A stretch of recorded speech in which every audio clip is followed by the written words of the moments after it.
साल था 1892।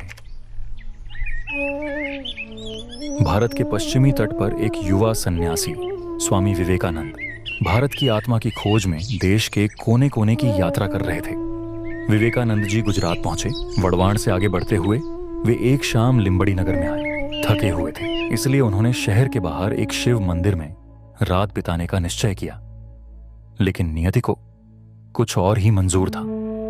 मंदिर के पास जो स्थान मिला वह असल में वाम मार्गी साधुओं का ठिकाना था। रात में जब उन साधुओं ने अपनी अजीब और अनैतिक मांगे रखीं, तो विवेकानंद जी ने साहस और बुद्धि से स्थिति को संभाला। सुबह उन्होंने दूध लाने वाले एक बालक को मिट्टी के टुकड़े पर संदेश लिखा। साधु भय में हैं, और वह बालक वह संदेश लेकर दौड़ पड़ा सीधे लिंबड़ी के राजमहल की ओर। ठाकर साहेब यशवंत सिंह जी उस समय महल की छत पर थे। उन्होंने नीचे द्वार पर हो रही हलचल देखी और उस बालक को अंदर बुलाने का आदेश दिया। संदेश पढ़ते ही ठाकर साहेब ने अपने सैनिकों को भेजा और इस तरह स्वामी विवेकानंद की रक्षा हुई। उस क्षण से शुरू हुआ एक अद्भुत आत्मीय संबंध। ठाकर यशवंत सिंह जी केवल एक शासक नहीं थे, वे विद्वान, संस्कृति प्रेमी और दूरदर्शी व्यक्ति थे। वे पहले काठियावाड़ी राजा थे जिन्होंने इंग्लैंड और अमेरिका की यात्रा की थी। उनका भव्य लिंबड़ी महल उसी समय का प्रतीक था, कला, संगीत और आधुनिकता का संगम। जब स्वामी विवेकानंद वहां अतिथि बने तो महल की दीवारों में आध्यात्मिक प्रकाश फैल गया। घंटों तक दोनों में शास्त्र, धर्म और कर्मयोग पर गहन चर्चा होती। स्वामी जी के ज्ञान से प्रभावित होकर ठाकर साहब ने कहा, आपको पश्चिम जाना चाहिए ताकि संसार भारत का सच्चा स्वरूप जान सके। और यही वह प्रेरणा थी जिसने आगे चलकर विवेकानंद को शिकागो धर्म सभा तक पहुंचाया।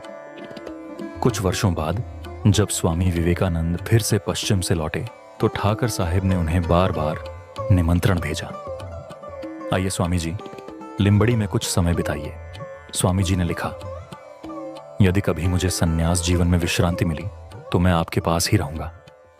पर अफसोस, वह दिन कभी नहीं आया। 4 जुलाई 1902 को स्वामी विवेकानंद ने बेलूर मठ में महासमाधि ली। ठाकर यशवंत सिंह जी भी 5 साल बाद इस संसार से विदा हो गए। लेकिन कहानी यहीं समाप्त नहीं हुई। साल 1906 में लिंबड़ी महल में भीषण आग लगी। पूरा महल राख हो गया, पर जिस कक्ष में स्वामी विवेकानंद ठहरे थे वह हिस्सा चमत्कारिक रूप से सुरक्षित रहा। वर्षों बाद 1971 में राजमाता प्रवीण कुंवरबा और भक्त श्री छबीलदास शाह के आध्यात्मिक अनुभवों के बाद वही महल रामकृष्ण मिशन को दान कर दिया गया। आज भी उस स्थान पर श्री रामकृष्ण, मां शारदा देवी और स्वामी विवेकानंद की प्रतिमाएं प्रतिष्ठित हैं, जहां प्रतिदिन आरती और प्रार्थना होती है। कहते हैं, स्वामी विवेकानंद ने वचन दिया था, मैं फिर लौटूंगा।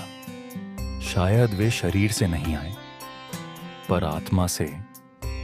हाँ, वे लौटे और अपने गुरु श्री रामकृष्ण और मां शारदा के साथ लिंबड़ी की इस पवित्र धरती पर आज भी विराजमान हैं।